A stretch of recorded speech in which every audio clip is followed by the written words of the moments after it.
င်္ဂလာပါဒါကျွန်တော်တို့ကိုထောင်းကူကနေထုတ်လို့ပြန်ရောင်းချတယ်ကျွန်တော်အသေးစားမီနီဖော့ကလေးဖြစ်ပါတယ်ဒါကတော့ကျွန်တော်တို့ဒီကက်စတမာတူကမော်တာမသုံးချင်ဘူးပေါ့နော်ဝင်းမော်တာမသုံးချင်ပဲနဲ့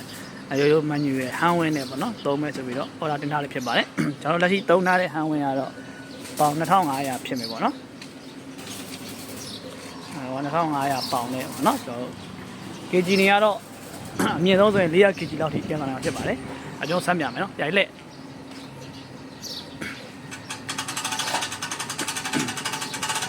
ကျွန်တော်ဟန်ဝင်ဖြစ်ပြီးမဲ့လည်းကျွန်တော်တို့ weight အလေးချိန်များလေပေါ့နော်လဲရတဲ့နေရာမှာ CC လေးပေါ့နော်အသားကြီးလေးပင်ကြီးလှည့်နေရတာမဟုတ်ဘူးနော် CC လေးနဲ့အသားရလှည့်လို့ရပါတယ်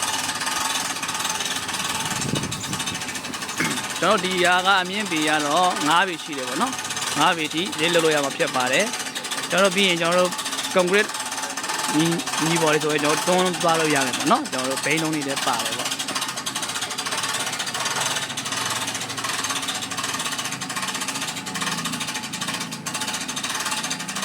အမန်ယူရယ်ပေါ့နော်ဟန်ဝင်လက်လက်ဝင်ဖြစ်တဲ့အတွက်ကျွန်တော်တို့တင်ချိန်ကတော့နည်းနည်းတော့ကြာမှာဖြစ်ပါတယ်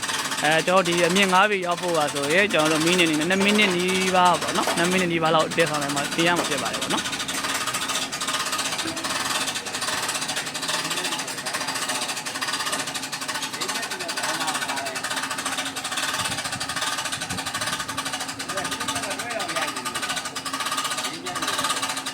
ကျွန်တော်ဒီမှာချမယ်ဆိုရင်ပေါ့နော်ရရင်လေချမယ်ဆိုရင်ကျွန်တော်ဒီမှာအတက်ကလေးရှိရပေါ့နော်ဒီအတက်ကလေးကိုနောက်လှန်ပြီးတော့ပြန်ပြီးတော့ချမှာဖြစ်ပါတယ်ရချ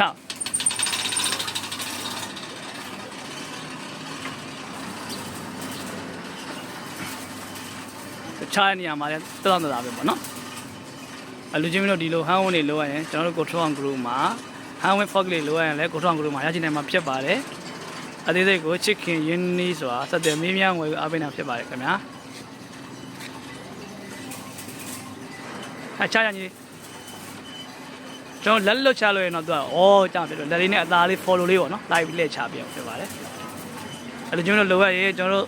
မီနီဝင်းတွေ fork လေးမျိုးမျိုးတွေကျွန်တော်စောက်လေးသုံးလုပ်ငန်းမျိုးမျိုးဝင်းတွေကျွန်တော်ကိုထောက်မှုမှာရရှိနိုင်ပါတယ်အသေးစိတ်ကိုချစ်ခင်ရင်းနှီးဆိုတာစတဲ့မင်းများငွေအားပေးနိုင်မှာဖြစ်ပါတယ်ခင်ဗျာโอเคရပြီ